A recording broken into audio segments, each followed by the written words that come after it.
Adrian Blackwood had everything money could buy: 3 mansions, private jets, international companies bearing his name, but inside his massive glass-walled villa, peace was something he could never purchase.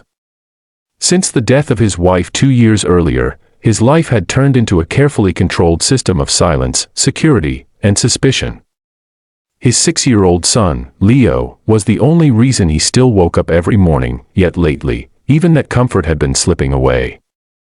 Leo had become quiet, withdrawn, flinching at sudden sounds, clinging desperately to the young nanny Adrian had hired only 3 months ago, a poor, soft-spoken woman named Clara. And that bothered Adrian deeply. Clara came from nothing. She lived in a tiny rented room on the edge of the city, wore second-hand clothes, and sent most of her earnings back to her sick mother. Adrian had hired her not out of kindness, but convenience. She was cheap, available, and had glowing references. But the way Leo reacted to her, how he followed her everywhere, cried when she left the room, refused to sleep unless she sat beside his bed, made Adrian uneasy. In Adrian's world, attachment always came with a hidden cost. Whispers from the household staff only fueled his paranoia. "She spends too much time alone with the child," one maid muttered. "She cries in his room at night," another said. A security guard casually mentioned seeing Clara kneeling beside Leo's bed, whispering something through tears. To Adrian, a man who trusted contracts more than people, it sounded like manipulation. Brainwashing, even. The thought that a poor nanny could be emotionally controlling his son ignited something dark inside him.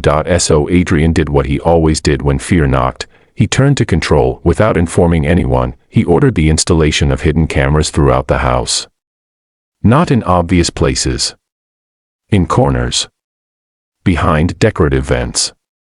Near the nursery. In Leo's bedroom. In the hallway. In the playroom. Every angle. Every second. He told himself it was for Leo's safety. But deep down, it was for his own peace of mind. He wanted proof. Proof that Clara was dangerous. Proof that he was right. The first night, Adrian sat alone in his private study, lights dimmed, a glass of untouched whiskey beside him as multiple camera feeds glowed across a massive screen. Clara appeared on one of them, guiding Leo gently to his room. She knelt to his height, smiling softly as she helped him change into pajamas. Adrian leaned forward, jaw clenched, waiting for something, anything, suspicious, but what he saw unsettled him for a different reason. Leo suddenly began to cry. Not loud, but the silent kind, small shoulders shaking, hands clutching the fabric of Clara's scrubs. Clara froze, then slowly wrapped her arms around him. She didn't rush. She didn't scold. She simply held him as if the world outside the room didn't exist. "I miss Mommy," Leo whispered. Adrian's breath caught. Clara closed her eyes tightly. Her lips trembled. Then she whispered back, "I know, sweetheart. I miss her too." Adrian stiffened. How dare she say that? But Clara continued, voice barely audible. "Your mommy was very brave. She loved you more than the sky loves the sun. And loving someone that much, it never really goes away." Leo pressed his face into her shoulder. Clara stroked his hair, tears sliding silently down her cheeks. She stayed like that for nearly 20 minutes, rocking him gently until he fell asleep. Adrian leaned back slowly, confusion replacing anger. That wasn't manipulation. That was grief. Shared grief. Night after night, Adrian watched. And each night, the cameras revealed things he was not prepared to see. Clara cooked Leo's meals separately, cutting vegetables into tiny shapes to make him smile. She whispered encouragements when he struggled to read. She sat outside the bathroom door when he was sick, refusing to leave even when staff offered to take over. One night, Adrian saw Clara kneeling on the cold nursery floor, praying softly while holding Leo's inhaler, begging God not to let the boy suffer the way her younger brother once had. That moment hit Adrian like a punch. Her brother, Adrian dug into her background. What he found shattered his assumptions. Clara had lost her younger brother to a chronic illness 5 years earlier. She had been his primary caretaker since age 16. She never left his side. Not even when it cost her education or her future. Suddenly, everything made sense, but the final shock came a week later. One evening, Adrian returned home early. He went to the security room out of habit, glancing at the live feeds. His blood ran cold. Leo was missing from his room. The camera switched angles. The playroom, empty. The hallway, empty. Panic surged through Adrian as he jumped to his feet. Then he saw it, the backyard camera. Clara was outside in the pouring rain, kneeling on the wet ground, shielding Leo with her own body as he convulsed in her arms.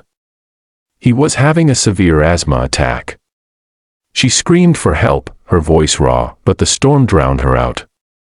She tore off her jacket, wrapped it around Leo, and began pounding on the glass doors with one hand while holding the inhaler to his mouth with the other. "Breathe, baby, please breathe," she sobbed. Adrian didn't think. By the time he reached the backyard, Clara's knees were bleeding, her clothes soaked, but she hadn't stopped. When Adrian grabbed Leo, Clara collapsed beside them, shaking, whispering apologies over and over like she had failed. Leo survived. At the hospital, the doctor turned to Adrian and said words he would never forget.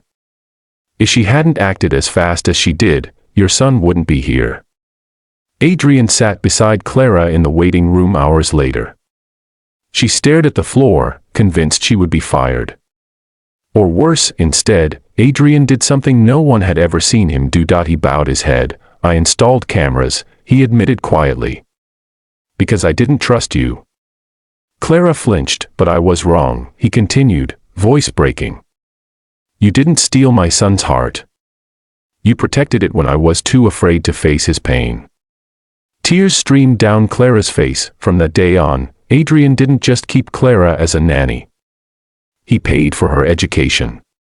He moved her mother into proper medical care.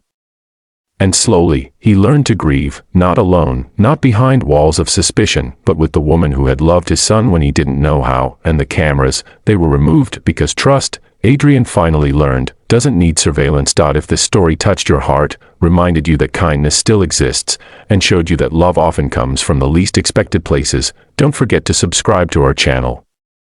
More powerful stories like this are coming, stories that change how you see the world, one moment at a time.